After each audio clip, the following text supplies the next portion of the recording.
Protéger l'environnement et sa santé, c'est une préoccupation pour de très nombreux Français. La consommation des produits bio est en hausse constante, elle est là pour le prouver. Mais savez-vous que la tomate bio que vous achetez toute l'année, eh bien, elle est peut-être cultivée sous une serre chauffée à l'aide de gaz ou de pétrole. C'est une aberration environnementale que veut faire interdire la Fédération nationale d'agriculture biologique. Elle lance une pétition qui est déjà soutenue par plusieurs chefs cuisiniers. Yves Ginca, Caroline Sins et Mathieu Biarden. Des serres chauffées en hiver pour produire des tomates bio hors saison. Une pratique autorisée par le règlement français et européen de l'agriculture bio. En France, ce mode de production est marginal, mais il se développe rapidement. Ce qui choque, ce maraîcher. Installé en Bretagne, il produit 20 tonnes de tomates bio par an.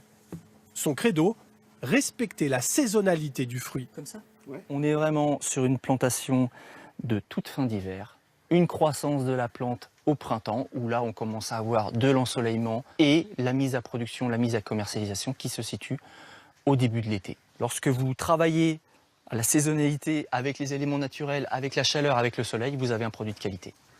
Ici, pas besoin de chauffage, juste cette aération mécanique pour éviter le gel.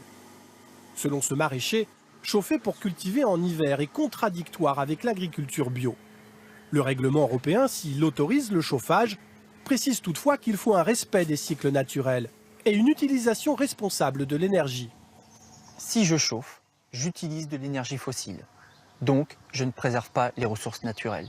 Si je chauffe, je désaisonne. C'est-à-dire que je vais produire plus tôt et plus tard que la saison type qui est allouée pour un légume. Des arguments rejetés par les partisans du chauffage des serres, les grandes coopératives de la filière. Ils demandent à pouvoir chauffer pour résister à la concurrence internationale. 61% des tomates bio consommées en France sont importées. On n'est pas pour de la production de tomates bio complètement désaisonnalisée. Aujourd'hui, on est bien sur la saison, on rallonge simplement un peu la saison. Le fait de chauffer un peu en début et en fin de saison nous permet d'en produire davantage et d'avoir moins recours aux importations. Le ministère de l'Agriculture doit trancher au plus tard en juillet.